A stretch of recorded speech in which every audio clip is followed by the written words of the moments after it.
বড়দের প্রণাম ও ছোটদের ভালোবাসা জানিয়ে শুরু করছি আজকের গল্প পাঠ। আমার আজকের গল্প দ্বিতীয় পুরুষ, কলমে সরজিৎ ঘোষ। শুনতে থাকুন। মাস সাতেক আগে সন্দীপন ফেসবুকে একটা স্ট্যাটাস দিয়েছিল। স্ট্যাটাসে লেখা ছিল গট ম্যারেড। সন্দীপন বিয়ে করলো, অথচ জানতেই পারলাম না। এমন স্ট্যাটাস দেখে আমি তো অবাক। কমেন্ট বক্সে সকলেই অভিনন্দন জানিয়েছে। রাগ হলেও সকলের মতো আমিও একটা অভিনন্দন ঠুকে দিলাম। যতই হোক বন্ধু তো। সন্দীপন আমার ক্লাসমেট, পড়াশোনায় বরাবরই ভালো ছিল। একটু কম কথা বলতো। কম কথা বলার জন্য সকলের ঠিক পছন্দ হতো না ওকে। ক্লাসের সব ছেলের মধ্যে ও আবার অঙ্কে বেশ ভালো ছিল। সে কারণেই ক্লাসে ওর একটা আলাদা সুনাম। তার উপর ও ছিল হ্যান্ডসাম, যাকে বলে লেডি কিলার।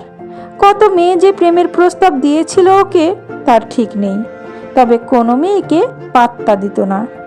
এই অহংকারী মনোভাবটা ওর মধ্যে ছিল বলেই মনে করতাম আমরা। উচ্চ মাধ্যমিক পাশ করার পর থেকে সবাই কেমন যেন আলাদা হয়ে গেলাম। আমি ইঞ্জিনিয়ারিং পড়তে চলে গেলাম। সন্দীপন কেমিস্ট্রি নিয়ে কলকাতার একটা কলেজে ভর্তি হলো। তারপর থেকে অনেকগুলো বছর কেটে গেছে। আমি চাকরি পেয়ে পুনেতে আছি। সন্দীপন কলকাতাতেই জব করে। ও এখন ফার্মাসিস্ট। সে যাই হোক, সন্দীপন বিয়ে করেছে অথচ আমাকে জানায়নি। এই ব্যাপারটা বেশ খারাপ লেগেছিল। রাগে ওর নাম্বারটা রিজেক্ট লিস্টে ফেলে রাখলুম। অমন বন্ধু রিজেক্ট লিস্টে থাকাই ভালো। আমাকে কয়েকবার মেসেজও করেছে, আমি আর রিপ্লাই দিইনি। মনে মনে ভাবলাম, আমাকে নিমন্ত্রণ করেনি তো কি হয়েছে? আমার বিয়েতে আমি 1 মাস আগেই ওকে নিমন্ত্রণ করে আসব। তখন বেটা নিজেই লজ্জা পাবে। ওটাই হবে ওর উচিত শিক্ষা। 7 মাস পর ছুটি নিয়ে বাড়িতে এলাম, মানে পুনে থেকে কলকাতায়। অনেক দিন ধরেই মা বাড়িতে আসতে বলছিল। বিয়ের জন্য বাড়িতে চাপ দিচ্ছে। একটি মেয়েকে মা পছন্দ করে রেখেছে, তাই আরও তাড়া দিচ্ছিল বাড়ি আসার জন্য। মা অবশ্য ছবি পাঠিয়েছিল। মেয়েটির আমার মামার বাড়ির কাছেই বাড়ি। বাড়িতে পা দেওয়ার সঙ্গে সঙ্গেই মা জানিয়ে দিল, শোন অভি, কাল পরশু করেই মেয়েটিকে দেখে আয়। আমি কথা দিয়েছি, তুই বাড়ি আসলেই আমি তোকে পাঠাবো। ঠিক আছে, তুমি যখন বলছো তখন তো যেতেই হবে। তোমার বাপের বাড়ির দেশের মেয়ে, তাই দেরি করা আর যাবে না। ফাজলামি করিস না তো। কেন কথা তুই সিরিয়াস ভাবে নিস না? বেশ বেশ, এবার থেকে সিরিয়াস ভাবেই নেব। তার আগে তুমি আজ দুপুরে চিকেনটা ভালো করে বানাও তো। কতদিন তোমার হাতে চিকেন খাইনি। চিকেন খাবি বলছিস? এদিকে বিছানা ছেড়ে উঠছিস নি? উঠে ফ্রেশ হয়ে বাজারে যা, একটু বেশি করেই চিকেন নিয়ে চলে আয় তাহলে। মায়ের কথা মতো সকাল সকাল বাজারের ব্যাগটা নিয়ে বাজারে পৌঁছলাম। চিকেন আর সামান্য কিছু সবজি কিনে নিয়ে বাজার থেকে বেরিয়ে আসব, হঠাৎ করেই সন্দীপনের সাথে দেখা। সন্দীপনও বাজারে এসেছে। ওর সঙ্গে আছে বছর 5-এর একটি বাচ্চা মেয়ে। আমি এড়িয়েই যাচ্ছিলাম।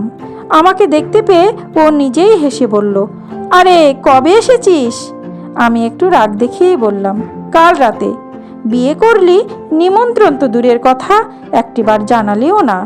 এই হচ্ছে সব বন্ধু। তা এই বাচ্চাটাকে? আমার মেয়ে। মানে? হ্যাঁ, আমার মেয়ে। মেয়ে বলতেই আমি তো অবাক। বাচ্চাটির দিকে তাকিয়ে জিজ্ঞেস করলাম, তোমার নাম কি? পূর্বাশা দত্ত। তোমার বাবার নাম? সন্দীপন দত্ত। সন্দীপন দত্ত শুনেই আমি সন্দীপনের মুখের দিকে তাকিয়ে আছি।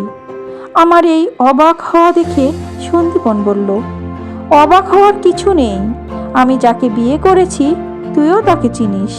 আমাদের ক্লাসের সব থেকে শান্ত মেয়েটিকে মনে আছে?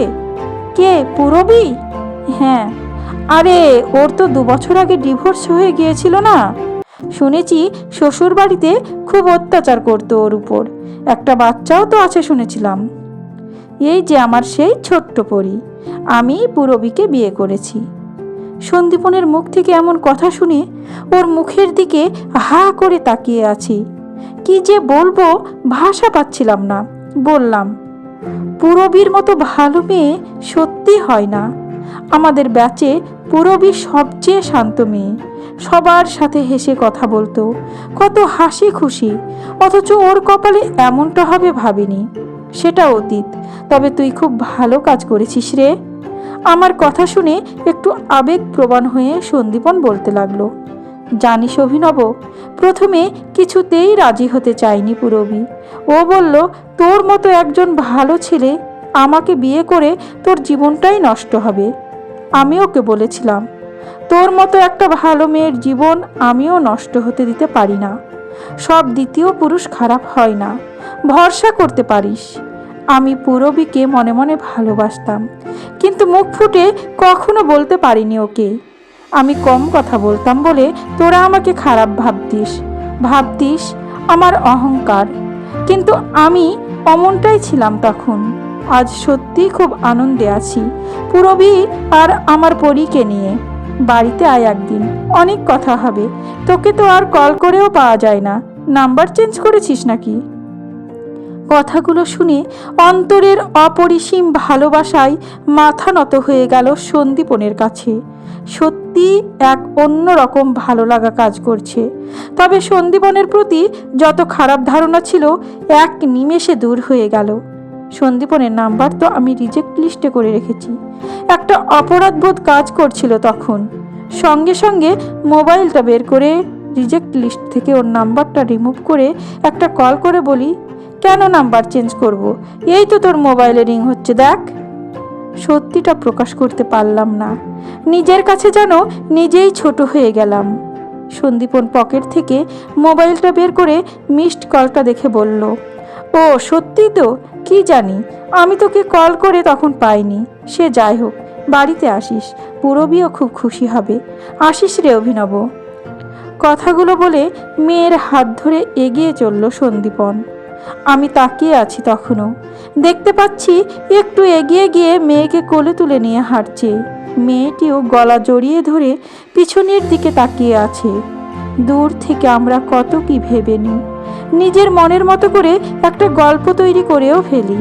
অথচ সত্যিটা কি সেটা জানার জন্য আগ্রহ দেখায় না। অপরাধ বোধের আগুনে নিজেই যেন দগ্ধ হচ্ছিলাম।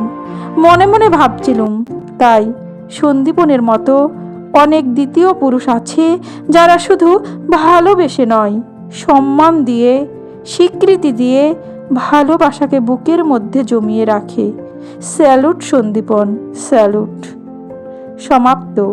গল্প দ্বিতীয় পুরুষ। কলমে সরজিৎ ঘোষ, কণ্ঠে আমি রোজি। আমার গল্প পাঠ যদি আপনাদের ভালো লেগে থাকে তাহলে চ্যানেলটি সাবস্ক্রাইব করে পাশে থাকবেন। আপনাদের ভালো লাগা, ভালোবাসা ও সহযোগিতা আমার চলার পথের পাথেয়।